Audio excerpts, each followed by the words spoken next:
মার্কিন ঘাঁটিতে ইরানের হামলায় বড় সড়ক ক্ষতি, ট্রাম্পের দাবি কি মিথ্যা? ইরানের বিরুদ্ধে ইসরায়েলের যুদ্ধ শেষ হওয়ার কয়েক সপ্তাহ পর এক চাঞ্চল্যকর খবর সামনে এসেছে। স্যাটেলাইট ছবিতে দেখা যাচ্ছে কাতারের আল উদেইদ বিমান ঘাঁটিতে ইরানের হামলায় একটি গুরুত্বপূর্ণ মার্কিন যোগাযোগ গম্বুজ সম্পূর্ণ ধ্বংস হয়ে গেছে। এটি শুধু একটি ভবনের ক্ষতি নয়, বরং মধ্যপ্রাচ্যের সামরিক সমীকরণে এক নতুন মোড়। হামলা ও প্রতিশোধের পালা। 23 জুন কাতারের রাজধানী দোহার কাছে আল উদেইদ বিমান ঘাঁটিতে এই হামলা চালানো হয়। এই হামলা ছিল তেহরানের 3টি পারমাণবিক স্থাপনায় মার্কিন বোমা হামলার প্রতিশোধ। এই হামলার পরই মার্কিন প্রেসিডেন্ট ডোনাল্ড ট্রাম্পের মধ্যস্থতায় যুদ্ধবিরতি হয় এবং ইরানের বিরুদ্ধে ইসরায়েলের 12 দিনের আগ্রাসন শেষ হয়। প্ল্যানেট ল্যাবস PBC এর স্যাটেলাইট ছবিতে স্পষ্ট দেখা যাচ্ছে 23 জুন সকালে আল উদেইদ বিমান ঘাঁটিতে একটি জিওডেসিক ডোম অক্ষত ছিল হামলার মাত্র কয়েক ঘন্টা আগে।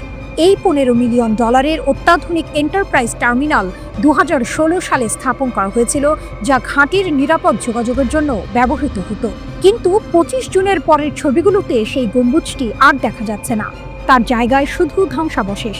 কাছাকাছি একটি কাঠামোরও ক্ষতি হয়েছে, যদিও ঘাঁটির বাকি অংশ অক্ষত রয়েছে। কি দিয়ে হামলা? রহস্যের গন্ধ। অ্যাসোসিয়েটেড প্রেসের স্যাটেলাইট চিত্র বিশ্লেষণ অনুযায়ী, যদিও কোনো টুকরো বা অন্য কোনো বস্তু গম্বুজটিতে আঘাত করতে পারে, তবে ধ্বংসের ধরন ইঙ্গিত দেয় যে ইরানি আক্রমণ সম্ভবত ড্রোন বা বোমা বহনকারী ছোট বিমান দ্বারা পরিচালিত হয়েছে। কারণ কাছাকাছি কাঠামোর দৃশ্যমান ক্ষতি খুবই সামান্য। এটি এক বড় টুইস্ট।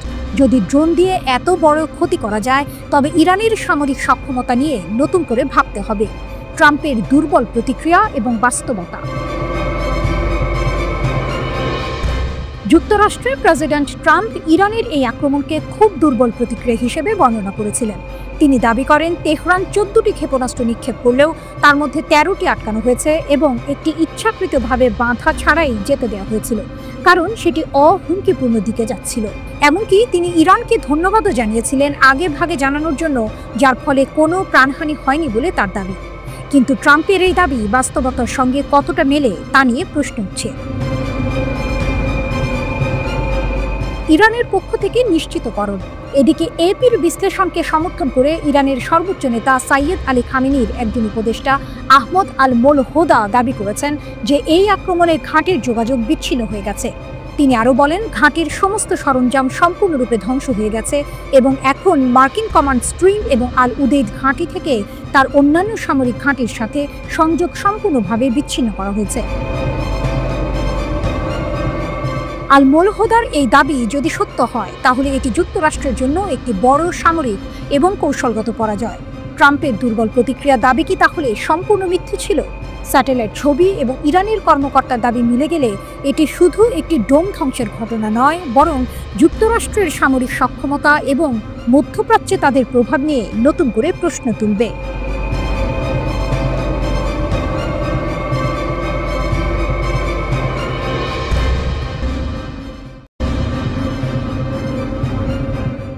গাজা যুদ্ধের আগুনের শিখা এখনো পুরোপুরি নিভে যায়নি।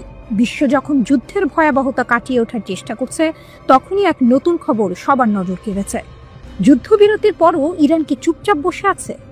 না, বরং এক নতুন কৌশলে ইরান নিজেদের আরও শক্তিশালী করে তুলেছে, যা পশ্চিমের বুকে কাঁপন ধরিয়েছে। আর এই শক্তি যোগান দিচ্ছে তাদের বিশ্বস্ত বন্ধু চীন। HQ-9 এর আগমন। ইসরায়েলের সঙ্গে 12 দিনের ভয়াবহ যুদ্ধ শেষ হলেও ইরানের স্মৃতিতে সেই ক্ষত এখনো তাজা। শহর আর উপত্যকাগুলো ধ্বংসস্তূপে পরিণত হয়েছিল। আকাশ থেকে নেমে আসা ক্ষেপণাস্ত্র হামলায় ইরানের একের পর এক বৈজ্ঞানিক কেন্দ্র পরিণত হয়েছিল ধুলোয়। কিন্তু ইরান জাতি কখনো দমে যাওয়ার নয়। যুদ্ধবিরতির পর বিশ্ব যখন ভাবছে যে ইরান হয়তো শান্ত হবে, তখনই তারা নিজেদের মতো করে নতুন করে প্রস্তুতি শুরু করে দিয়েছে। আর সেই প্রস্তুতিরই অংশ হিসেবে এসেছে এক চাঞ্চল্যকর খবর। চীন ইরানকে তাদের অত্যাধুনিক HQ-9 ক্ষেপণাস্ত্র প্রতিরক্ষা ব্যবস্থা পাঠিয়েছে। প্রশ্ন উঠেছে, যুদ্ধ তো থেমেই গেছে, তাহলে কেন এই মুহূর্তে ইরানের এই সামরিক সজ্জা? এর উত্তর লুকিয়ে আছে ইরানের ইস্পাত কঠিন সংকল্পে। তারা জানে যুদ্ধ থামলেও ইসরায়েলের আক্রমণাত্মক মনোভাব এখনো রয়ে গেছে। তাই আর কোনো হামলার মুখে যেন তাদের দেশ অসহায় না থাকে, সেজন্যই এই দূরদর্শী পদক্ষেপ। HQ-9 এর আগমন কেবল একটি সামরিক চুক্তি নয়, এটি ইরানের ভবিষ্যৎ প্রতিরোধের একটি সাহসী বার্তা। HQ-9 আকাশ রক্ষার নতুন ঢাল। আসলে HQ-9 হলো চীনের তৈরি এমন একটি ক্ষেপণাস্ত্র প্রতিরক্ষা ব্যবস্থা যা শত্রু বিমান এবং ক্ষেপণাস্ত্রকে আকাশেই ধ্বংস করে দিতে পারে। এর পাল্লা 100 থেকে 200 কিলোমিটার আর এর ক্ষেপণাস্ত্রের গতি শব্দের চেয়ে 14 গুণ বেশি। এটিতে একটি অত্যাধুনিক রাডারও আছে যা অনেক দূর থেকে শত্রুদের নির্ভুলভাবে শনাক্ত করতে পারে। অর্থাৎ এটি কেবল একটি ক্ষেপণাস্ত্র ব্যবস্থা নয়, এটি ইরানের আকাশকে সুরক্ষিত রাখার এক অভেদ্য বর্ম। কিন্তু এই শক্তিশালী ব্যবস্থা পেতে ইরানকে কি মূল্য দিতে হয়েছে? চমক এখানেই। ইরানকে এর জন্য কোনো নগদ অর্থ দিতে হয়নি। তারা তেলের বিনিময়ে এই চুক্তি করেছে। কারণ মার্কিন নিষেধাজ্ঞার কারণে যখন বিশ্বের অধিকাংশ দেশ ইরান থেকে তেল কিনতে দ্বিধা করে, তখন চীনই ইরানের তেলের সবচেয়ে বড় ক্রেতা। ইরানের প্রায় 90% তেল চীনের কাছেই যায়। তাই এই তেল বিনিময়ের মাধ্যমে ইরান এই অত্যাধুনিক ক্ষেপণাস্ত্র ব্যবস্থাটি পেয়েছে। এটি কেবল একটি বাণিজ্যিক চুক্তি নয়, এটি ইরানের কূটনীতির এক অনন্য দৃষ্টান্ত, যেখানে তারা নিজেদের সম্পদ ব্যবহার করে জাতীয় নিরাপত্তা নিশ্চিত করেছে। বিশেষজ্ঞদের ভাবনা ও চীনের বার্তা। পশ্চিমের বুকে কাঁপন। HQ-9 পাওয়ার পর ইরান স্বাভাবিকভাবেই অনেকটা নিশ্চিত হতে পারবে বলে মনে করছে। তাদের বিশ্বাস এবার তারা অন্তত আকাশ থেকে আসা হামলাগুলো সফলভাবে ঠেকাতে পারবে। তবে বিশেষজ্ঞরা বলছেন ইসরায়েলের অত্যাধুনিক যুদ্ধবিমান আটকানো HQ-9 এর পক্ষে বেশ কঠিন হতে পারে। কিন্তু তা সত্ত্বেও ইরান এই ব্যবস্থার উপর পুরোপুরি ভরসা রাখছে, যা তাদের আত্মবিশ্বাসকেই তুলে ধরে। চীন কেন এই কাজটি করল? চীন এই কাজ করে আসলে একটি পরিষ্কার বার্তা দিয়েছে, তারা ইরানের পাশে আছে, এমনকি কঠিন পরিস্থিতিতেও।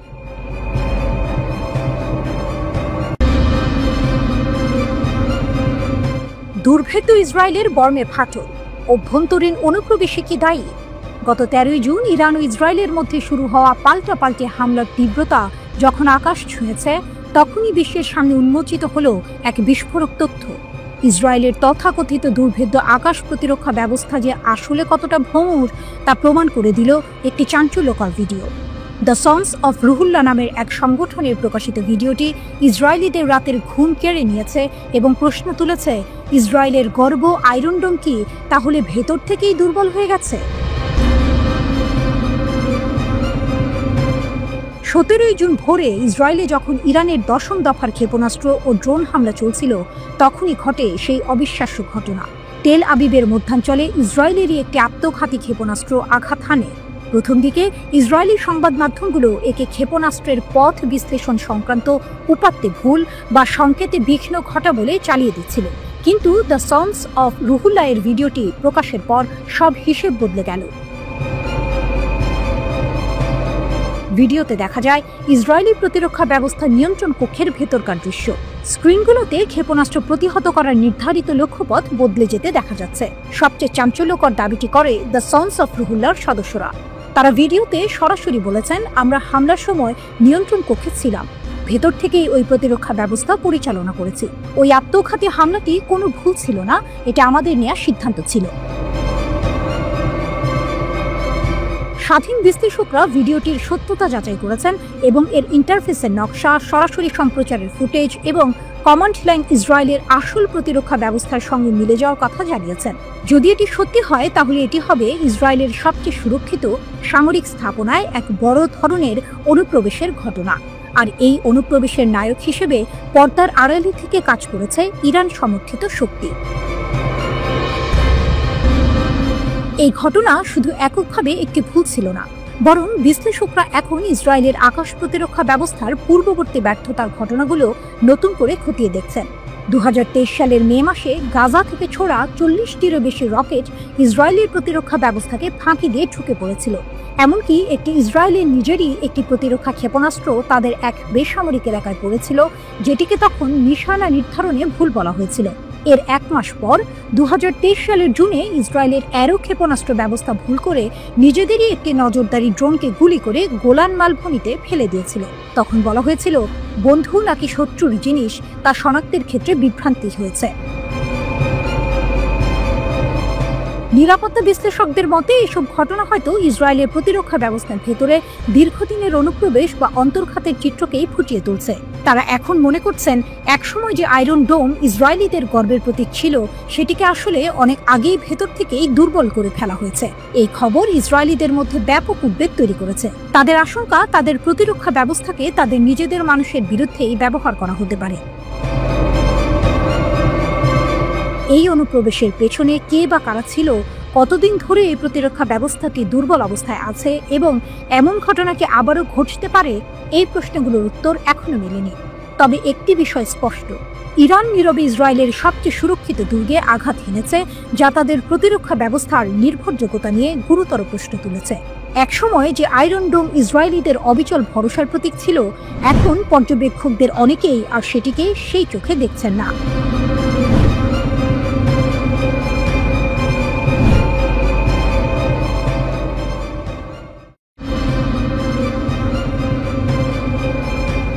যুদ্ধবিরতির আড়ালে চীনের ক্ষেপণাস্ত্র পেল ইরান। রহস্যময় চুক্তি ও ক্ষমতার খেলা। ইসরায়েলের সঙ্গে 12 দিনের ভয়ঙ্কর সংঘাতের রেশ কাটতে না কাটতেই এক চাঞ্চল্যকর খবর সামনে এসেছে। যুদ্ধবিরতির ঠিক পরপরই চীনের কাছ থেকে অত্যাধুনিক ভূমি থেকে আকাশে উৎক্ষেপণযোগ্য ক্ষেপণাস্ত্র SAM হাতে পেয়েছে ইরান। এ যেন আগুনের পরশমণি। কিন্তু কেন এই মুহূর্তে? ইসরায়েলের হামলায় নিজেদের আকাশ প্রতিরক্ষা ব্যবস্থার দুর্বলতাগুলো তেহরান খুব ভালোভাবেই টের পেয়েছে, আর তাই এখন তারা নিজেদের অস্ত্র ভাণ্ডারকে আরও শক্তিশালী করার দিকে মনোযোগী। ঘটনাটা আরও রহস্যময় হয়ে ওঠে যখন একজন আরব গোয়েন্দা কর্মকর্তা মিডল ইস্ট আইকে জানান, গত 24 জুন ইরান ইসরায়েল যুদ্ধবিরতির পরেই এই চীনা ক্ষেপণাস্ত্র ব্যবস্থা তেহরানে পৌঁছেছে। নাম প্রকাশে অনিচ্ছুক আরেক আরব কর্মকর্তা আরও জানান, যুক্তরাষ্ট্রের আরব মিত্ররাও ইরানের এই সামরিক প্রস্তুতির বিষয়ে ওয়াকিবহাল ছিল। এমনকি হোয়াইট হাউসকেও নাকি ইরানের এই অগ্রগতি সম্পর্কে জানানো হয়েছে। তবে ঠিক কতগুলো ক্ষেপণাস্ত্র ইরান পেয়েছে তা নিয়ে মুখে কুলুপ এঁটেছেন সবাই। রহস্য আরও দানা বাঁধে যখন একজন কর্মকর্তা ফাঁস করেন ইরান নাকি তেলের বিনিময়ে এই ক্ষেপণাস্ত্রগুলো কিনেছে। এই লেনদেন যে শুধু সাধারণ ব্যবসা নয়, তার প্রমাণ পাওয়া যায় চীনের সঙ্গে ইরানের গভীর সম্পর্ক থেকে। মার্কিন জ্বালানি তথ্য সংস্থার মে মাসের প্রতিবেদন বলছে, ইরানের প্রায় 90% অপরিশোধিত তেল ও কনডেনসেট চীনে রপ্তানি হয়। এমনকি যুক্তরাষ্ট্রের কঠোর নিষেধাজ্ঞা সত্ত্বেও চীন গত কয়েক বছর ধরে রেকর্ড পরিমাণ ইরানি তেল আমদানি করে চলেছে। নিষেধাজ্ঞা এড়াতে চীন মালয়েশিয়ার মতো দেশগুলোকে ট্রান্সশিপমেন্ট কেন্দ্র হিসেবে ব্যবহার করছে। এ যেন এক চোর পুলিশ খেলা, যেখানে চীন ও ইরান মিলে যুক্তরাষ্ট্রের চোখ ফাঁকি দিচ্ছে। দ্বিতীয় আরব কর্মকর্তা বলেছেন, নিষেধাজ্ঞা এড়াতে নানা সৃষ্টিশীল উপায়ে ইরান বাণিজ্য করে থাকে। বোঝাই যাচ্ছে নিষেধাজ্ঞা তাদের আটকানোর বদলে আরও সৃজনশীল করে তুলেছে। এই ক্ষেপণাস্ত্রের চালান বেইজিং ও তেহরানের মধ্যে সম্পর্কের গভীরতাকে স্পষ্ট করে। এই সময়ে এমন এক চালানের আগমন আরও তাৎপর্যপূর্ণ যখন পশ্চিমারা মনে করছিল যে ইসরায়েলের নজিরবিহীন হামলার সময় চীন ও রাশিয়া ইরান থেকে কিছুটা দূরত্ব বজায় রেখেছে। তাহলে কি এই গোপন চুক্তি পশ্চিমের ধারণাকে ভুল প্রমাণ করছে? ইতিহাস ঘাঁটলে দেখা যায় ইরানের সঙ্গে চীনের সামরিক সম্পর্ক নতুন নয়। 1980-এর দশকের শেষের দিকে ইরাকের সঙ্গে যুদ্ধের সময় ইরান উত্তর কোরিয়ার মাধ্যমে চীনের HY-2 সিল্ক ওয়ার্ম ক্রুজ ক্ষেপণাস্ত্র পেয়েছিল। সেই ক্ষেপণাস্ত্র ব্যবহার করে ইরান কুয়েতের ওপর হামলা চালায় এবং ট্যাঙ্কার যুদ্ধের সময় একটি মার্কিন পতাকাবাহী তেল ট্যাঙ্কারকে নিশানা করে। 2010 সালে এক রিপোর্টে দাবি করা হয় ইরান চীনের কাছ থেকে HQ-9 বিমান বিধ্বংসী ক্ষেপণাস্ত্র পেয়েছে। 2010 সালে এক রিপোর্টে দাবি করা হয় ইরান চীনের কাছ থেকে HQ-9 বিমান বিধ্বংসী ক্ষেপণাস্ত্র পেয়েছে। বর্তমানে ইরান রাশিয়ার তৈরি S-300 আকাশ প্রতিরক্ষা ব্যবস্থা ব্যবহার করে, যা বিমান, ড্রোন এমনকি ক্রুজ ও ব্যালিস্টিক ক্ষেপণাস্ত্র প্রতিরোধে সক্ষম। এছাড়াও তাদের কাছে চীনের পুরনো আকাশ প্রতিরক্ষা ব্যবস্থা এবং নিজস্ব তৈরি খোরদাদ সিরিজ ও বাভার 373 এর মতো প্রতিরক্ষা ব্যবস্থা আছে। চীন ইতোমধ্যে পাকিস্তান ও মিশরের মতো দেশের কাছে তাদের HQ-9 ও HQ-16 আকাশ প্রতিরক্ষা ব্যবস্থা বিক্রি করেছে। তাহলে কি ইরানও চীনের কাছ থেকে এই অত্যাধুনিক ব্যবস্থাগুলোই পেয়েছে? যদি তাই হয়, তবে মধ্যপ্রাচ্যের ক্ষমতার ভারসাম্যে এর বড় ধরনের প্রভাব পড়তে পারে।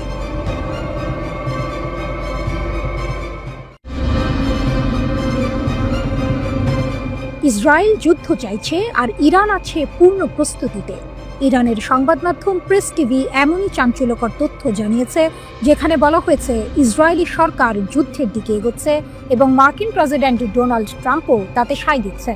ইসরায়েলের যুদ্ধাভিলাষ ও ট্রাম্পের মদত। নাম প্রকাশ না করার শর্তে সূত্রটি জানিয়েছে, ইরান মনে করছে ইসরায়েলি প্রধানমন্ত্রী বেনিয়ামিন নেতানিয়াহুর সাথে ট্রাম্পের আসন্ন বৈঠক 12 দিনের যুদ্ধের আগে তাদের পরামর্শের থেকে আলাদা হবে না। ইসরায়েলি সরকার যুদ্ধ চায় এবং আমরা সন্দেহ করি যে ট্রাম্প এর বিরোধিতা করবেন। আমরাও সম্পূর্ণ প্রস্তুতিতে আছি, সূত্রটি স্পষ্ট জানিয়েছে। তাদের মতে এই সমস্ত বৈঠক নিছকই প্রতারণামূলক, কারণ সবকিছু নাকি আগে থেকেই নির্ধারিত হয়ে আছে। কূটনীতি নয়, হামলার পর আলোচনা। মার্কিন যুক্তরাষ্ট্রের সাম্প্রতিক আলোচনার প্রস্তাব প্রসঙ্গে সূত্রটি আরও বিস্ফোরক মন্তব্য করেছে। তারা বলেছে, যদি ট্রাম্প বিশ্বাস করেন যে আমাদের পারমাণবিক কর্মসূচিতে সামরিক হামলার পর আমরা তাদের সাথে একটি কূটনৈতিক চুক্তিতে বিশ্বাস করব, তাহলে তিনি একজন ভালো চুক্তিকারী নন। অর্থাৎ ইরান স্পষ্ট করে দিয়েছে যে সামরিক হামলার পর আলোচনার প্রস্তাব তাদের কাছে গ্রহণযোগ্য নয়। যদি না কিছু পরিবর্তন না হয়, তবে আমরা বিপরীত লক্ষণ দেখতে পাই, সূত্রটি জোর দিয়ে বলেছে। তাদের মতে যুদ্ধকালীন পরিবেশে শান্তির কোনো স্থান থাকে না। এই পর্যায় থেকে বেরিয়ে আসার পরেই আমরা শান্তির কথা ভাবতে পারি। ইসরায়েলের আগ্রাসন ও মার্কিন যুক্তরাষ্ট্রের যোগ। গত 13 জুন ভোরে ইসরায়েল ইরানের মাটিতে বিমান হামলা চালিয়ে আগ্রাসন শুরু করে। 24 ঘন্টারও কম সময়ের মধ্যে ইরান প্রতিশোধ নেয়। এরপর 9 দিন ধরে ইসরায়েলি হামলার জবাবে পাল্টা হামলা চালিয়ে যায় ইরান। 22 জুন ভোরে মার্কিন ভারী বোমারু বিমানগুলো 3টি ইরানি পারমাণবিক স্থাপনায় আক্রমণ করে এবং সংঘর্ষে প্রবেশ করে। পরের দিন সন্ধ্যায় তেহরান কাতারে অবস্থিত মধ্যপ্রাচ্য অঞ্চলের বৃহত্তম মার্কিন সামরিক বিমান ঘাঁটি আল উদেইদে ক্ষেপণাস্ত্র হামলা চালায়। মার্কিন কর্তৃপক্ষের মতে কোনো হতাহত বা উল্লেখযোগ্য ক্ষতি হয়নি। এরপর 24 জুন মার্কিন প্রেসিডেন্ট ডোনাল্ড ট্রাম্প ঘোষণা করেন ইসরায়েল এবং ইরান সম্পূর্ণ যুদ্ধবিরতিতে সম্মত হয়েছে। তবে এই যুদ্ধবিরতি কি আসলেই স্থায়ী হবে? প্রেস টিভির প্রতিবেদনে দাবি করা হয়েছে ইসরায়েল যুদ্ধ চাইছে, তবে ইরানও চুপচাপ বসে নেই। ইসলামিক রিভলিউশনারি গার্ড কর্পস IRGCর একজন উপদেষ্টা বলেছেন, ইরানের এখনো 2 বছর ধরে প্রতিদিন ইসরায়েলি ক্ষেপণাস্ত্র হামলা চালানোর মতো পর্যাপ্ত সামরিক সক্ষমতা রয়েছে। তিনি বলেন, বর্তমানে আমাদের গুদাম, ভূগর্ভস্থ ক্ষেপণাস্ত্র ঘাঁটি এবং সুযোগ সুবিধা এত বিশাল যে আমরা এখনও আমাদের বেশিরভাগ প্রতিরক্ষা ক্ষমতা এবং কার্যকর ক্ষেপণাস্ত্র প্রদর্শন করতে পারিনি। IRGC উপদেষ্টার ভাষ্য, ইসরায়েল এবং আমেরিকার সাথে যুদ্ধের ক্ষেত্রে আমরা যদি 2 বছর ধরে প্রতিদিন তাদের দিকে ক্ষেপণাস্ত্র ছুঁড়ে মারি, তবুও আমাদের স্থাপনাগুলো খালি হবে না।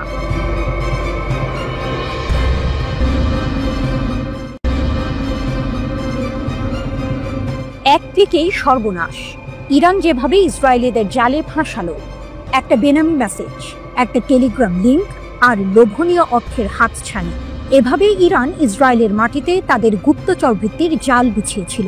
আপাত দৃষ্টিতে নিরীহ ছোট ছোট কাজ দিয়ে শুরু, যা শেষ পর্যন্ত ইসরায়েলের জন্য বিশাল এক মাথা ব্যথার কারণ হয়ে দাঁড়িয়েছিল।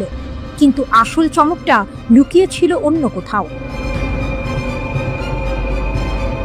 2024 সালের এপ্রিলে ইসরায়েলি ইরানের প্রথম ক্ষেপণাস্ত্র হামলার পর 30 জনেরও বেশি ইসরায়েলিকে ইরানি গোয়েন্দা সংস্থার সাথে কাজ করার অভিযোগে অভিযুক্ত করা হয়। এদের বেশিরভাগেরই গল্পটা প্রায় একই রকম। অজানা নম্বর থেকে আসা একটা মেসেজ, যেখানে সামান্য তথ্যের জন্য বা ছোটখাটো কাজের জন্য মোটা অঙ্কের টাকার প্রস্তাব। প্রথম দিকে কাজগুলো ছিল সহজ, যেমন কোনো পার্কের নির্দিষ্ট স্থানে কালো ব্যাগ পুঁতে রাখা হয়েছে কিনা তা পরীক্ষা করা। এর জন্য মিলত প্রায় $1000 মার্কিন। এরপর যখন লোভের পাল্লা ভারী হতে শুরু করলো, তখন এলো আরও বিপজ্জনক কাজের প্রস্তাব। আদালতের নথি থেকে জানা যায়, গত 1 বছর ধরে ইরানের এই গুপ্তচর বৃত্তির চেষ্টা খুব একটা ফলপ্রসূ হয়নি। তারা ইসরায়েলের উচ্চপদস্থ কর্মকর্তাদের হত্যা করার যে আকাঙ্ক্ষা করেছিল তা পূরণ করতে পারেনি। তবে তাদের কৌশল ছিল মারাত্মক কার্যকর। এত বেশি ইসরায়েলি সাধারণ অভিযান চালাতে রাজি ছিল যে কৌশলগতভাবে গুরুত্বপূর্ণ স্থানগুলির তথ্য সংগ্রহের জন্য গুপ্তচর বৃত্তি অভিযান সফল হতে পারত, যা পরবর্তীতে ইরানি ব্যালিস্টিক ক্ষেপণাস্ত্রের লক্ষ্যবস্তুতে পরিণত হতো। যোগাযোগের পদ্ধতি ছিল বেশ সহজবোধ্য। একটি টেক্সট মেসেজ, যার প্রেরক নিজেকে সংবাদ সংস্থা হিসেবে পরিচয় দিত। মেসেজে প্রায়শই যুদ্ধ সম্পর্কিত তথ্য চাওয়া হতো এবং বলা হতো, আমরা তা কিনতে প্রস্তুত। অন্য একটি মেসেজে আরও সরাসরি বলা হয়েছিল, একটি স্বাধীন জেরুজালেম মুসলমানদের একত্রিত করে, যুদ্ধ সম্পর্কে আমাদের তথ্য পাঠান। এরপরই আসতো টেলিগ্রাম অ্যাপের একটি লিঙ্ক, যেখানে নতুন করে কথোপকথন শুরু হতো। মজার বিষয় হলো, এই কথোপকথনে ইসরায়েলি নাম ব্যবহার করা হতো এবং সহজ কাজের বিনিময়ে অর্থের প্রস্তাব দেওয়া হতো। যদি কেউ আগ্রহ দেখাতো, তাহলে তাদের পেপ্যাল বা ক্রিপ্টোকারেন্সির মাধ্যমে টাকা নেওয়ার জন্য একটি অ্যাপ সেট আপ করার পরামর্শ দেওয়া হতো। 29 সেপ্টেম্বর গ্রেপ্তার হওয়া এক সন্দেহভাজনের ঘটনা ছিল চমকপ্রদ। তাকে একটি পার্কে গিয়ে একটি কালো ব্যাগ পুঁতে রাখা হয়েছে কিনা তা পরীক্ষা করতে বলা হয়েছিল। ব্যাগটি ছিল না, কিন্তু নিয়োগকারী একটি ভিডিও পাঠিয়ে তা প্রমাণ করেছিল এবং তাকে $1000 দেওয়া হয়েছিল। এরপর তাকে লিফলেট বিতরণ, পোস্টার লাগানো বা গ্রাফিতি স্প্রে করার মতো কাজ দেওয়া হয়েছিল, যার বেশিরভাগই ছিল ইসরায়েলি প্রধানমন্ত্রী বেনিয়ামিন নেতানিয়াহুর বিরুদ্ধে অবমাননাকর স্লোগান। এরপর এলো আরও সংবেদনশীল কাজ, ছবি তোলা। আজারবাইজান বংশোদ্ভূত এক ইসরায়েলিকে দেশের বিভিন্ন স্পর্শকাতর স্থাপনার ছবি তোলার জন্য ভাড়া করা হয়েছিল। এমনকি এই কাজকে সে পারিবারিক ব্যবসায় পরিণত করেছিল।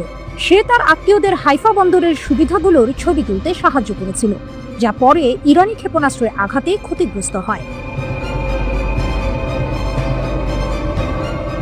72 বছর বয়সী মরতে চাই মতি মামান এর ঘটনাটি ছিল আরও নাটকীয়। তার অর্থের প্রয়োজন ছিল এবং তুরস্কের 2 ব্যবসায়ী ভাইয়ের মাধ্যমে তার পরিচয় হয় এডি নামের এক ইরানি ব্যবসায়ীর সাথে। এডি শুকনো ফল এবং মশলা আমদানি করত।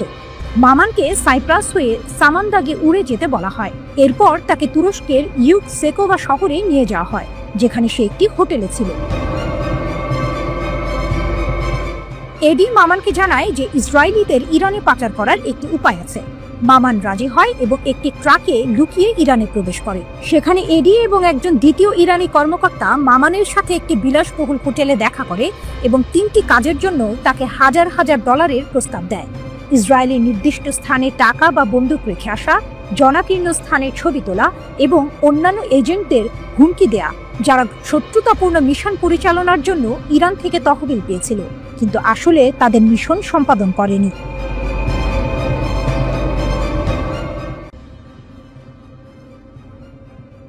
ইসরায়েলের সামরিক ঘাঁটিতে ইরানের ভয়াবহ আঘাত, স্যাটেলাইট তথ্যে চাঞ্চল্যকর মোড়। দীর্ঘ 12 দিনের সংঘাত শেষে ইসরায়েল দাবি করেছিল ইরানের ছোড়া প্রায় 84% ক্ষেপণাস্ত্রই প্রতিহত করা হয়েছে, কিন্তু স্যাটেলাইট চিত্র যেন ভিন্ন গল্প বলছে। টেলিগ্রামের এক প্রতিবেদন অনুযায়ী ওরেগন স্টেট ইউনিভার্সিটির গবেষকদের বিশ্লেষণ করা স্যাটেলাইট চিত্র থেকে জানা গেছে, গত মাসে ইরান অন্তত 5টি ইসরায়েলি সামরিক স্থাপনায় সফলভাবে আঘাত হেনেছে। এর মধ্যে রয়েছে উত্তর, মধ্য ও দক্ষিণ ইসরায়েলের গুরুত্বপূর্ণ লক্ষ্যবস্তু, এমনকি একটি গোয়েন্দা তথ্য সংগ্রহ কেন্দ্র এবং একটি লজিস্টিক ঘাঁটিও। রাডার স্যাটেলাইট ডেটা, লুকানো সত্যের উন্মোচন। এক চাঞ্চল্যকর তথ্য উঠে এসেছে রাডার স্যাটেলাইট ডেটার ভিত্তিতে। এই ডেটা ক্ষেপণাস্ত্র হামলার সাথে সামঞ্জস্যপূর্ণ বিস্ফোরণের ক্ষয়ক্ষতি স্পষ্টভাবে চিহ্নিত করেছে। ইসরায়েলি সামরিক বাহিনী কঠোর সেন্সরশিপ আইনের কারণে এই হামলার তথ্য আগে প্রকাশ করেনি। এমনকি যোগাযোগ করা হলে ইসরায়েলি সেনাবাহিনী এই বিষয়ে কোনো মন্তব্য করতে অস্বীকৃতি জানিয়েছে। ইসরায়েলি সামরিক সেন্সরশিপ আইন সক্রিয় সংঘাতের সময় সংবেদনশীল নিরাপত্তা তথ্য প্রকাশে কঠোর বিধিনিষেধ আরোপ করে, যা এই গোপনীয়তার মূল কারণ। বিমান প্রতিরক্ষা ব্যবস্থার দুর্বলতা, কৌশলগত বিপর্যয়। টেলিগ্রাফের প্রতিবেদন আরো বলছে, সংঘাতের প্রথম 8 দিনে ইরানের ক্রমবর্ধমান সংখ্যক ক্ষেপণাস্ত্র ইসরায়েলের বহুল আলোচিত বিমান প্রতিরক্ষা ব্যবস্থায় সফলভাবে প্রবেশ করেছে। বিশ্লেষকরা মনে করছেন, সীমিত ইন্টারসেপ্টর ক্ষেপণাস্ত্র সরবরাহ, ইরানের আরও উন্নত প্রযুক্তি অথবা আক্রমণ কৌশলের পরিবর্তনের কারণে এটি ঘটেছে। ইরান ইসরায়েলের বিমান প্রতিরক্ষা ব্যবস্থাকে পরাজিত করার জন্য এক অভিনব কৌশল ব্যবহার করেছে, সমন্বিত ড্রোন এবং ক্ষেপণাস্ত্র হামলা। এই কৌশল অনুযায়ী আত্মঘাতী ড্রোনগুলো প্রথমে নিক্ষেপ করা হয়, যা ইসরায়েলি প্রতিরক্ষা ব্যবস্থাকে ব্যস্ত ও বিভ্রান্ত করে তোলে। যখন প্রতিরক্ষা ব্যবস্থা ড্রোনগুলোকে প্রতিহত করতে ব্যস্ত থাকে, তখন মূল ক্ষেপণাস্ত্রগুলো সফলভাবে লক্ষ্যবস্তুতে আঘাত হানে। নাম প্রকাশ না করার শর্তে টেলিগ্রাফকে একজন জ্যেষ্ঠ ইরানি কর্মকর্তা বলেছেন, এই ড্রোন ব্যবহার ছিল ইসরায়েলি প্রতিরক্ষা ব্যবস্থাকে পরাস্ত করার একটি ইচ্ছাকৃত কৌশল। ড্রোন নিক্ষেপের মূল লক্ষ্য হল তাদের সিস্টেমগুলোকে ব্যস্ত রাখা, ওই কর্মকর্তা বলেন। সংঘাতের অপ্রত্যাশিত বাঁক, ইরানের প্রতিশোধ ও মার্কিন যুক্তরাষ্ট্রের হস্তক্ষেপ। 13 জুন ইসরায়েলি সরকার ইরানের বিরুদ্ধে বেআইনি আগ্রাসন শুরু করে, যার ফলে অনেক জ্যেষ্ঠ কমান্ডার, পারমাণবিক বিজ্ঞানী এবং সাধারণ নাগরিক নিহত হন। এর প্রতিক্রিয়ায় ইরান 24 ঘন্টারও কম সময়ের মধ্যে ক্ষেপণাস্ত্র ও ড্রোন হামলা চালিয়ে প্রতিশোধ নেয়। এরপর ট্রু প্রমিস 3 এর অধীনে ধারাবাহিক প্রতিশোধমূলক অভিযান চালানো হয়। যুদ্ধ আরও তীব্র হয় যখন 22 জুন মার্কিন যুক্তরাষ্ট্র ইসরায়েলের পক্ষে যুদ্ধে প্রবেশ করে। মার্কিন বোমারু বিমান আন্তর্জাতিক আইন লঙ্ঘন করে 3টি ইরানি পারমাণবিক স্থাপনায় আঘাত হানে। এর জবাবে ইরান আত্মরক্ষার জন্য কাতারের আল উদেইদ বিমান ঘাঁটিতে ক্ষেপণাস্ত্র হামলা চালায়, যা পশ্চিম এশিয়ার বৃহত্তম মার্কিন সামরিক বিমান ঘাঁটি। অবশেষে যুদ্ধবিধ্বস্ত ইসরায়েলি সরকার 24 জুন একতরফাভাবে একটি যুদ্ধবিরতি চুক্তি মেনে নিতে বাধ্য হয়।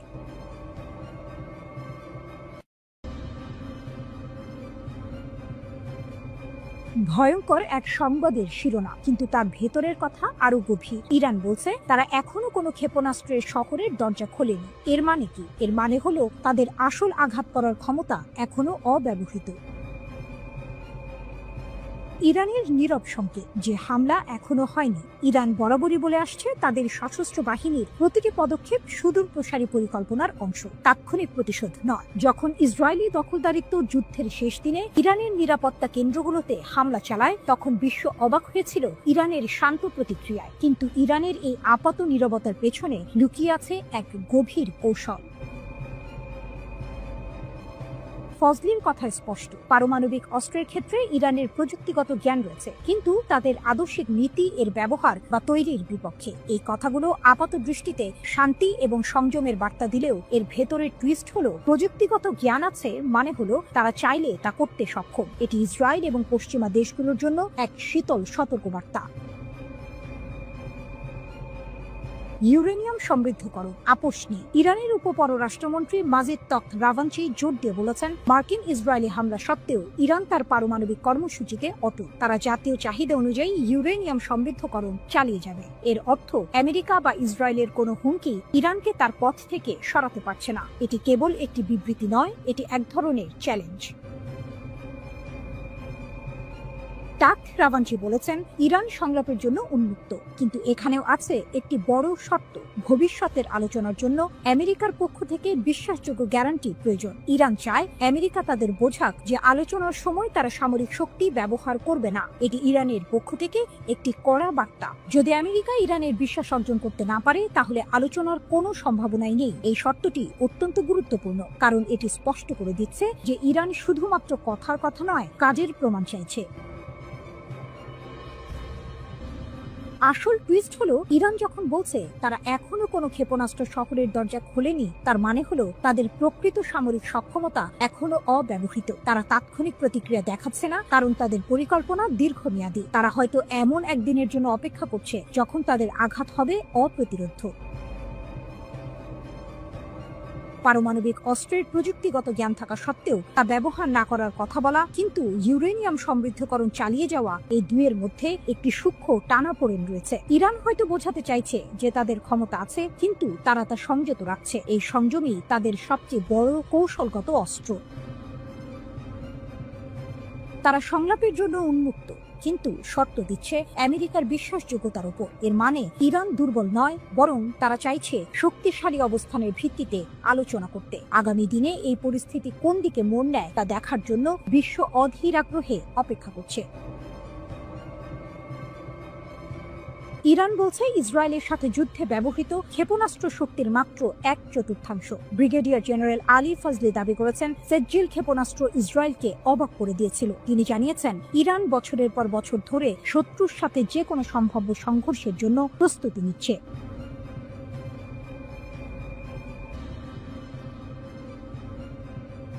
ইসরায়েলের কপালে চিন্তার ভাঁজ।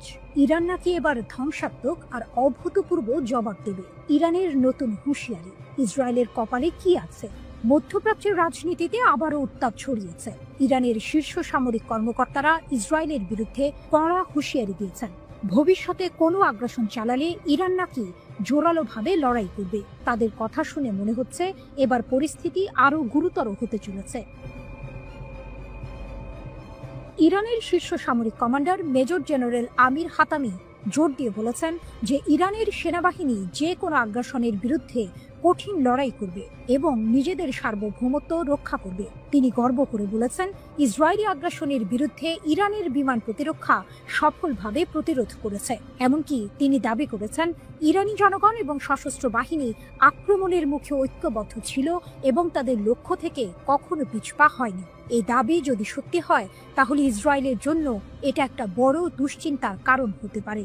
ধ্বংসাত্মক ও অভূতপূর্ব প্রতিশোধের হুমকি। আইআরজিসি এর মুখপাত্র ব্রিগেডিয়ার জেনারেল আলী মোহাম্মদ নাইনি আরও এক ধাপ এগিয়ে সতর্ক করেছেন, ভবিষ্যতে যে কোনো হুমকির ক্ষেত্রে ইরান ধ্বংসাত্মক এবং অভূতপূর্ব প্রতিক্রিয়া জানাবে। তার মানে কি, এতদিন যা দেখেছি তা কিছুই নয়? ইরান কি সত্যি এমন কিছু করে দেখাবে যা বিশ্ব আগে কখনো দেখেনি? যুক্তরাষ্ট্রের হামলা যুদ্ধের গতি বদলেছে কি?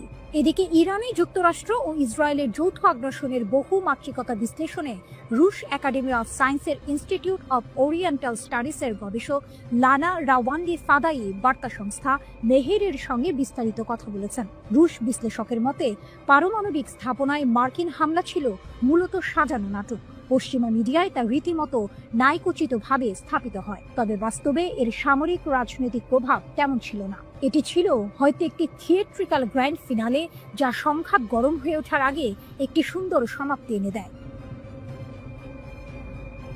শেষ পর্যন্ত উভয় পক্ষ যুদ্ধবিরতিতে সম্মত হলো কেন? রাওয়ান্দি বলেন, হামলা পাল্টা হামলায় উভয় পক্ষই প্রচন্ড ক্ষতিগ্রস্ত হচ্ছিল। ইসরায়েল মার্কিন সহায়তায় আকাশ প্রতিরক্ষা বজায় রাখলেও ইরানের ক্ষেপণাস্ত্র হামলা প্রতিহত করা যাচ্ছিল না। তাদের ক্ষেপণাস্ত্র ও সামরিক সরঞ্জামের ঘাটতি ক্রমেই স্পষ্ট হচ্ছিল। এর মাঝে ইরানের হরমুজ প্রণালী বন্ধের হুমকি ও ইয়েমেনি হুথিদের যুক্তরাষ্ট্রের বিরুদ্ধে চুক্তি বাতিল যুদ্ধকে আরও বিস্তৃত করে ফেলতে পারত। এই ঝুঁকি ট্রাম্প প্রশাসনকে একটি দ্রুত সমাপ্তি চাওয়ার দিকে ঠেলে দেয়। এছাড়া রাশিয়া, চীন, কাতার, তুরস্ক, আজারবাইজান সহ একাধিক দেশ কূটনৈতিক চাপ সৃষ্টি করে। ইরানের প্রতিশোধমূলক ক্ষেপণাস্ত্র হামলায় তেল আবিবের দক্ষিণে রিহোবেজ শহরে ইসরায়েলের বিখ্যাত সামরিক সংশ্লিষ্ট গবেষণাগার বাইসমান ইনস্টিটিউট অফ সায়েন্স পুরোপুরি ধ্বংস হয়ে গেছে। ইরানের সরকারি টেলিভিশন চ্যানেল প্রেস টিভির এক প্রতিবেদনে এর বিস্তারিত তুলে ধরা হয়েছে। এতে বলা হয়েছে, সামরিক শিল্প কমপ্লেক্সের সঙ্গে নিবিড়ভাবে যুক্ত ইসরায়েলি শাসন ব্যবস্থার বৈজ্ঞানিক ও সামরিক গবেষণার মূল ভিত্তি হিসেবে গড়ে ওঠা এই প্রতিষ্ঠানটি এখন কার্যত অচল ও বিধ্বস্ত। ইসরায়েলি সংবাদ মাধ্যমের তথ্য অনুসারে ইরানের সুনির্দিষ্ট এই হামলাকে ভুল করে আক্রমণ হিসেবে দেখা হচ্ছে না, বরং এর লক্ষ্য ছিল পদার্থবিদ্যা, বায়োটেকনোলজি ও কৃত্রিম বুদ্ধিমত্তা সহ সামরিক গবেষণার গুরুত্বপূর্ণ এই কেন্দ্রটিকে গুঁড়িয়ে দেয়া।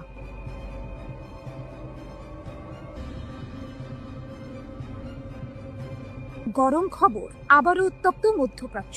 ইসরায়েল যদি ফের কোনো ভুল করে, তাহলে নাকি আরো কঠিন থাপ্পড় খাবে, এমনটাই হুমকি দিলেন ইরানের শীর্ষ জেনারেল আব্দুর রহিম মুসাভি। শুনে মনে হচ্ছে এবার বুঝি আর ছোটখাটো হুমকি নয়, আসল যুদ্ধের দামামা বাজছে। লেবাননের একটি টিভি চ্যানেলে দেওয়া সাক্ষাৎকারে ইরানের সশস্ত্র বাহিনীর প্রধান major general Abdur Rahim Musavi সরাসরি হুমকি দিয়েছেন ইসরায়েলকে। তার কথা পরিষ্কার, গত মাসে ইসরায়েল আর আমেরিকার হামলার জবাবে ইরান নাকি তাদের সব শক্তি ব্যবহার করেনি, অর্থাৎ যা হয়েছে তা নাকি ছিল শুধু ট্রেলার। যদি ইসরায়েল আবার একই ভুল করে তাহলে ইরান জাতি আর তাদের সেনাবাহিনী নাকি ইসরায়েলকে আরো কঠিন থাপ্পড় দেবে। 13 জুন ইসরায়েল বিনা প্ররোচনায় ইরানের উপর হামলা চালায়। সেই হামলায় সামরিক কমান্ডার থেকে শুরু করে পরমাণু বিজ্ঞানী এমনকি সাধারণ মানুষও মারা যান। এর এক সপ্তাহ পর যুক্তরাষ্ট্র যুদ্ধে নেমে পড়ে। আন্তর্জাতিক আইন, জাতিসংঘ সনদ সবকিছু তোয়াক্কা না করে তারা ইরানের 3টি পরমাণু স্থাপনায় বোমা হামলা চালায়। যখন ইসরায়েল আর যুক্তরাষ্ট্র হামলা চালাচ্ছে তখন কি ইরান চুপচাপ বসেছিল? মোটেও না। প্রতিশোধ হিসেবে ইরানের সশস্ত্র বাহিনী ইসরায়েলের দখলে থাকা কৌশলগত স্থাপনাগুলোতে আঘাত হানে। এখানেই শেষ নয়, পশ্চিম এশিয়ার সবচেয়ে বড় মার্কিন সামরিক ঘাঁটি কাতারের আল উদেইদ মার্কিন ঘাঁটিকেও তারা টার্গেট করে। এটা শুনে নিশ্চয়ই অনেকেই অবাক হচ্ছেন। ইরান এতদিন ধরে শুধু হুমকি দিয়ে আসছিল, কিন্তু এবার তারা সরাসরি পাল্টা হামলা চালিয়েছে। 24 জুন ইরান সফলভাবে প্রতিশোধমূলক অভিযান চালিয়ে ইসরায়েল এবং যুক্তরাষ্ট্রের হামলা বন্ধ করতে সক্ষম হয়। শীর্ষ জেনারেলের দাবি, ইসরায়েল নাকি যুদ্ধবিরতির জন্য অনুরোধ করতে বাধ্য হয়েছিল যাতে তারা নিজেদের গুছিয়ে নিতে পারে। এই তথ্য যদি সত্যি হয় তাহলে পরিস্থিতি কিন্তু আরো ঘোলাটে, কারণ এতদিন আমরা যা জেনে এসেছিলাম তার চেয়ে আসল চিত্রটি হয়তো আরো ভিন্ন। যুক্তরাষ্ট্রের প্রত্যক্ষ সমর্থনেই মূলত ইরানে হামলা চালায় যুদ্ধবাজ ইসরায়েল। তবে পরের দিকে এই আগ্রাসন প্রবল প্রতিরোধের মুখে পড়ে এবং শেষ পর্যন্ত আন্তর্জাতিক কূটনীতির মাধ্যমে একটি যুদ্ধবিরতিতে পৌঁছায়। অপ্রকাশিত ক্ষমতা ও নতুন পর্যায়। মেজর জেনারেল মুসাভি আরো সতর্ক করেছেন, যদি যুদ্ধ দীর্ঘায়িত হয় এবং একটি নতুন পর্যায়ে প্রবেশ করে তাহলে ইসরায়েল নাকি ইরানের এমন ক্ষমতা দেখতে পাবে যা এখনো কাজে লাগানো হয়নি, অর্থাৎ ইরান নাকি তাদের আসল শক্তি এখনো দেখায়নি। তিনি এটাও বলেছেন, বছরের পর বছর ধরে ইসরায়েল আর তাদের সমর্থকরা ইরানের ওপর আঘাত হানার জন্য শক্তি সঞ্চয় করে আসছে। তাদের উদ্দেশ্য হলো পরমাণু ইস্যুকে অজুহাত হিসেবে ব্যবহার করে ইরানকে বিভক্ত করা, কিন্তু ইরান তাদের মৌলিক নীতি থেকে কখনো সরে আসবে না, যার মধ্যে ফিলিস্তিন ও তাদের জনগণের প্রতি সমর্থনও রয়েছে। তাহলে কি ইসরায়েল আর ইরান আবারও একটি বড় যুদ্ধের দিকে এগোচ্ছে?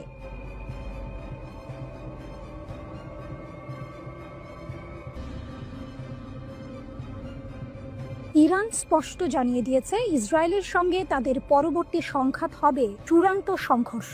রাশিয়ার সংবাদ মাধ্যম আরটিকে দেয়া এক সাক্ষাৎকারে ইরানের একটি সূত্র এই তথ্য নিশ্চিত করেছে। এই ঘোষণা মধ্যপ্রাচ্যে নতুন করে উত্তেজনার পারদ চড়িয়ে দিয়েছে, কারণ ইরান বিশ্বাস করে তারা এখন ইসরায়েলের দুর্বলতা সম্পর্কে ওয়াকিবহাল এবং তাদের হাতে এমন উন্নত ক্ষেপণাস্ত্র রয়েছে যা ইসরায়েলের আকাশ প্রতিরক্ষা ব্যবস্থাকে সহজেই ভেদ করতে পারে। গত 13 জুন ইসরায়েল ইরানের ওপর হামলা চালায়। ইহুদিবাদী দেশটির দাবি ছিল তেহরান পারমাণবিক বোমা তৈরির শেষ পর্যায়ে পৌঁছে গেছে। এই হামলায় ইরানের পারমাণবিক ও সামরিক স্থাপনাগুলো ক্ষতিগ্রস্ত হয়, শত শত মানুষ এবং পারমাণবিক কর্মসূচির সঙ্গে জড়িত বেশ কয়েকজন উচ্চ পদস্থ সামরিক কর্মকর্তা ও বিজ্ঞানী নিহত হন। এরপর 22 জুন যুক্তরাষ্ট্র ইরানের 3টি পারমাণবিক স্থাপনায় হামলা চালায়, যার মধ্যে ছিল নাতানজ ও ফোর্দোর ইউরেনিয়াম সমৃদ্ধকরণ কেন্দ্র। তেহরান অবশ্য বরাবরই সামরিক উদ্দেশ্যে পারমাণবিক কর্মসূচি পরিচালনার অভিযোগ অস্বীকার করে আসছে। পাল্টা জবাব হিসেবে ইরান কামিকাজে ড্রোন ও ক্ষেপণাস্ত্র হামলা চালায়, যা সরাসরি ইসরায়েল ও কাতারে অবস্থিত যুক্তরাষ্ট্রের আল উদেইদ বিমান ঘাঁটিতে আঘাত হানে। 12 দিনব্যাপী এই সংঘাত শেষ হয় যুক্তরাষ্ট্রের মধ্যস্থতায় হওয়া এক যুদ্ধবিরতির মাধ্যমে, যা এখনো কার্যকর রয়েছে। ইসরায়েলের দুর্বলতা উন্মোচিত।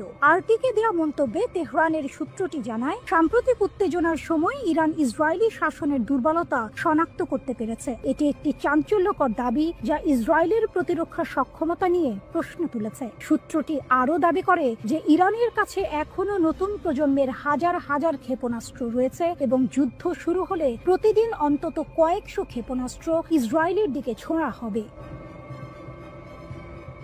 যদি এই দাবি সত্য হয় তাহলে ইসরায়েলের আকাশ প্রতিরক্ষা ব্যবস্থার জন্য এটি এক বিশাল চ্যালেঞ্জ হবে। এমনকি উন্নত আয়রন ডোমও এত সংখ্যক ক্ষেপণাস্ত্র মোকাবিলায় কতটা সফল হবে তা নিয়ে সন্দেহ থেকেই যায়। এই সংঘাতের জন্য ইরান শুধু সামরিকভাবেই প্রস্তুত নয়, বরং অভ্যন্তরীণ সমর্থনও পাচ্ছে বলে দাবি করা হয়েছে। সূত্রটি জানায়, দেশের জনগণ এবং প্রবাসী ইরানিদের কাছ থেকে সরকার অভূতপূর্ব সামাজিক সমর্থন পাচ্ছে। এটি নিঃসন্দেহে তেহরানের আত্মবিশ্বাস বাড়াচ্ছে। যদিও ইরান জানে যে যে কোনো সংঘাতে যুক্তরাষ্ট্র ইসরায়েলের পাশে দাঁড়াবে, তবুও তেহরান এই চ্যালেঞ্জ মোকাবিলা করতে প্রস্তুত বলেও উল্লেখ করা হয়েছে। খামেনির দাবি ও ট্রাম্পের হুঁশিয়ারি। ইরানের সর্বোচ্চ নেতা আয়াতুল্লাহ আলী খামেনি তার সামরিক জবাবের বিষয়ে বলেন, ইসরায়েলি রাষ্ট্র কার্যত ধ্বংসপ্রাপ্ত ও নিষ্ক্রিয় হয়ে পড়েছিল। তার মতে, যুক্তরাষ্ট্রের হস্তক্ষেপ না হলে ইহুদিবাদী শাসন পুরোপুরি ধ্বংস হয়ে যেত। এটি ইরানের পক্ষ থেকে একটি বড় সড় দাবি, যা ইসরায়েলের সামরিক সক্ষমতা নিয়ে গুরুতর প্রশ্ন তৈরি করে। অন্যদিকে যুক্তরাষ্ট্রের প্রেসিডেন্ট ডোনাল্ড ট্রাম্প হুঁশিয়ারি দিয়ে বলেছেন, তেহরান যদি পারমাণবিক কর্মসূচি চালিয়ে যায় বলে যুক্তরাষ্ট্র বিশ্বাস করে, তাহলে আরও হামলা চালানো হবে। ইসরায়েলের প্রধানমন্ত্রী বেনিয়ামিন নেতানিয়াহু ইরানের বিরুদ্ধে আরও হামলার সম্ভাবনা উড়িয়ে দেননি।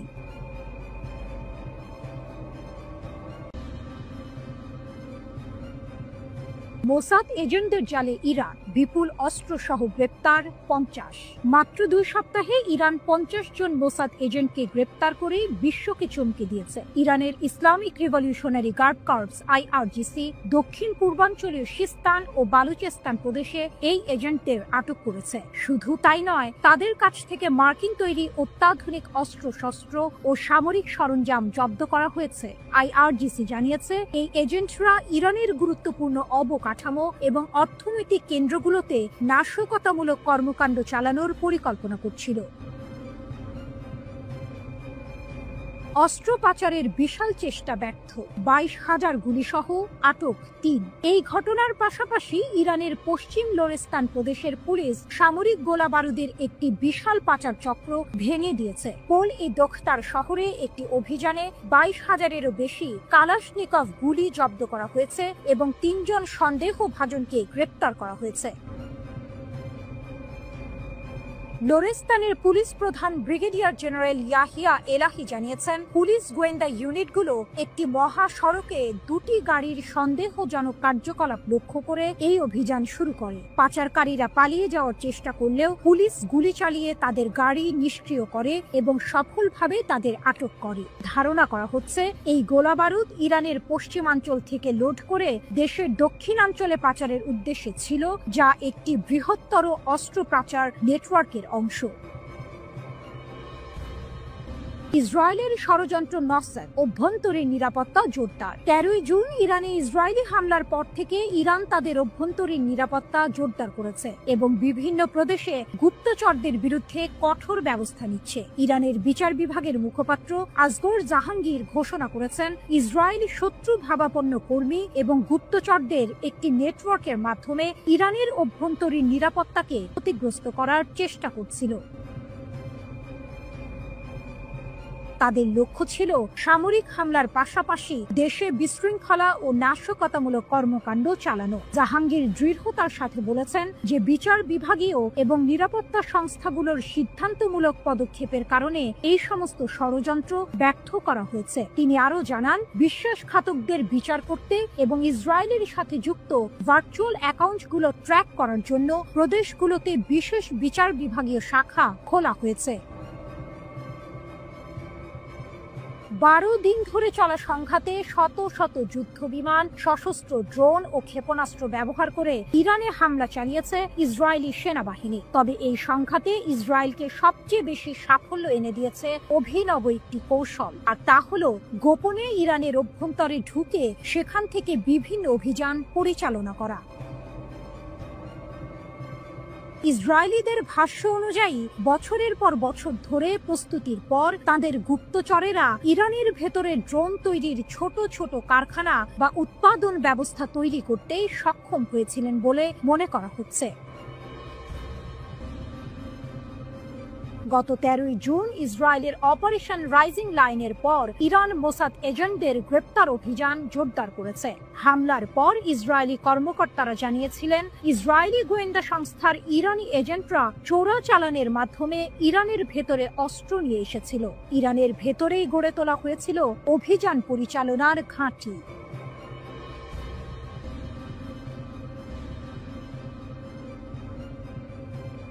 ইসরায়েলের ভেতরেই আগুন, গাজার বাইরেও আইডিএফ এর বিপদ। গাজায় চলমান যুদ্ধ ইসরায়েলি বাহিনীর জন্য এক কঠিন সময় বয়ে এনেছে। 2023 সালের 7 অক্টোবর থেকে শুরু হওয়া এই সংঘাতে ইসরায়েলি সেনাবাহিনীর 880 জন সদস্য নিহত হয়েছেন। কিন্তু চমকপ্রদ খবর হলো, শুধু গাজার যুদ্ধক্ষেত্রেই নয়, ইসরায়েলের নিজস্ব সেনারা এখন নিজ দেশের উগ্র ইহুদি বসতি স্থাপনাকারীদের হাতেও হামলার শিকার হচ্ছেন। টাইমস অফ ইসরায়েলের তথ্য অনুযায়ী নিহত 880 সেনার মধ্যে 329 জনই প্রাণ হারান 7 অক্টোবর হামাসের আকস্মিক হামলার দিন। এরপর গাজা ভূখণ্ডে স্থল অভিযানে মারা গেছেন আরও অন্তত 436 জন সেনা। শুধু তাই নয়, ফিলিস্তিনি যোদ্ধাদের সঙ্গে সরাসরি সংঘর্ষে ইসরায়েলি পুলিশের 58 জন সদস্য নিহত হয়েছেন, যাদের অনেকেই ছিলেন উচ্চপদস্থ কর্মকর্তা। এছাড়াও লেবাননের হিজবুল্লাহর সঙ্গে সীমান্ত সংঘর্ষে 80 জন, পশ্চিম তীর ও ইসরায়েলের অভ্যন্তরে সংঘর্ষে 17 জন, ইরাক থেকে ড্রোন হামলায় 2 জন এবং ইরান থেকে ছোড়া ব্যালিস্টিক ক্ষেপণাস্ত্র হামলায় 1 জন ইসরায়েলি সেনা নিহত হয়েছেন।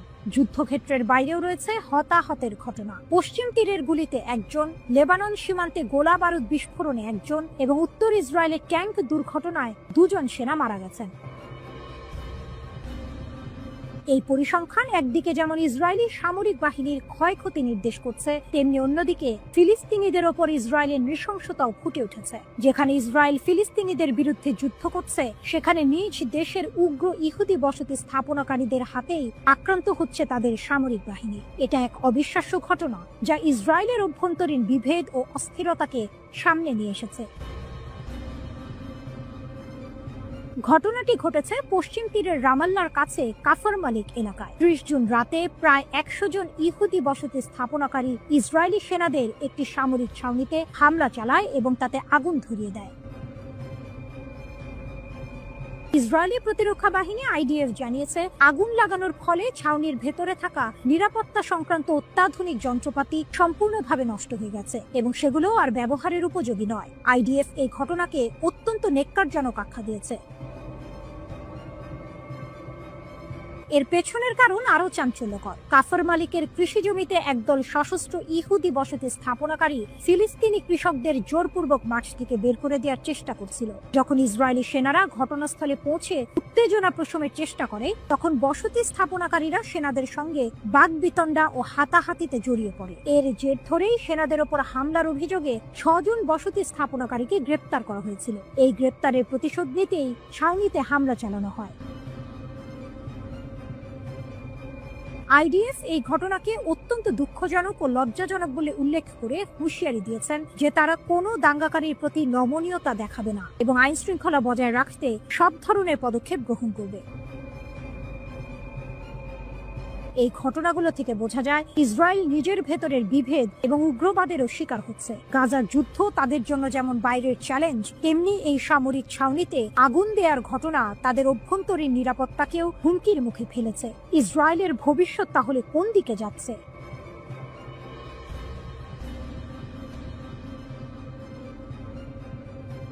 ইরানের 3টি পারমাণবিক স্থাপনায় মার্কিন বিমান হামলার পর রাশিয়ার সাবেক প্রেসিডেন্ট দিমিত্রি মেদভেদেভ এক বিস্ফোরক দাবি করেছেন। তিনি বলেছেন, বেশ কয়েকটি দেশ ইরানকে সরাসরি তাদের পারমাণবিক অস্ত্র সরবরাহ করতে প্রস্তুত। বর্তমানে রাশিয়ার নিরাপত্তা পরিষদের ডেপুটি চেয়ারম্যানের দায়িত্বে থাকা মেদভেদেভ টেলিগ্রামে এই চাঞ্চল্যকর মন্তব্য করেছেন। যদিও তিনি নির্দিষ্ট কোনো দেশের নাম উল্লেখ করেননি, তার এই দাবি আন্তর্জাতিক অঙ্গনে বড় ধরনের আলোড়ন সৃষ্টি করেছে। মেদভেদেভ আরও বলেন যে ইরানের লক্ষ্যবস্তু স্থাপনাগুলোতে দৃশ্যত কোনো বড় ধরনের ক্ষতি হয়নি। এর অর্থ হলো ইউরেনিয়াম সমৃদ্ধকরণ এবং পারমাণবিক অস্ত্রের উন্নয়ন সম্ভবত অব্যাহত থাকবে। মেদভেদেভ শুধু পারমাণবিক অস্ত্রের সরবরাহের কথাই বলেননি, তিনি সতর্ক করে দিয়েছেন যে যুক্তরাষ্ট্র আরেকটি বড় সংঘাতের ঝুঁকিতে পড়েছে। তার মতে এই হামলা ইরানের নেতৃত্বকে রাজনৈতিকভাবে আরও শক্তিশালী করেছে। এর মানে হলো হামলার উদ্দেশ্য যাই থাকুক না কেন, ইরানকে দুর্বল করার বদলে এটি তাদের আরও একাট্রা করে তুলতে পারে, যা পরিস্থিতিকে আরও জটিল করে তুলবে। এর আগে ইরানের উপর হামলার পর রাশিয়ার পররাষ্ট্র মন্ত্রণালয় এটিকে আন্তর্জাতিক আইন, জাতিসংঘের সনদ এবং জাতিসংঘের নিরাপত্তা পরিষদের প্রস্তাবগুলির স্পষ্ট লঙ্ঘন বলে আখ্যা দিয়েছিল। মার্কিন প্রেসিডেন্ট ডোনাল্ড ট্রাম্প দাবি করেছেন যুক্তরাষ্ট্রের বিমান বাহিনী B-2 স্টেলথ বিমান ব্যবহার করে ইরানের 3টি পারমাণবিক স্থাপনায় সফল আক্রমণ চালিয়েছে। যুক্তরাষ্ট্র ও ইসরায়েলের হামলার পর মধ্যপ্রাচ্য সহ বিশ্বব্যাপী এক নতুন উদ্বেগের সৃষ্টি হয়েছে। কুইন্সি ইনস্টিটিউট ফর রেসপন্সিবল স্টেটক্রাফট এর নির্বাহী ভাইস প্রেসিডেন্ট ক্রিতা পার্সি আল জাজিরাকে দেয়া এক সাক্ষাৎকারে দাবি করেছেন, এই হামলার ফলস্বরূপ আগামী 5 থেকে 10 বছরের মধ্যে ইরান একটি পারমাণবিক অস্ত্রধারী রাষ্ট্রে পরিণত হওয়া প্রায় নিশ্চিত। পার্সি জোর দিয়ে বলেছেন যে ইরান তাৎক্ষণিক কোনো অস্তিত্বের সংকট তৈরি করেনি বা হামলার হুমকিও দেয়নি। তা সত্ত্বেও পারমাণবিক শক্তিধর দুই দেশ যুক্তরাষ্ট্র ও ইসরায়েল মিলে অপারমাণবিক রাষ্ট্র ইরানের ওপর হামলা চালিয়েছে। তার মতে ইসরায়েলই প্রথম ইরানকে আক্রমণ করে যুদ্ধের সূচনা করেছে এবং যুক্তরাষ্ট্র এই সংঘাতে যুক্ত হয়ে পরিস্থিতিকে আরও ঘোলাটে করেছে।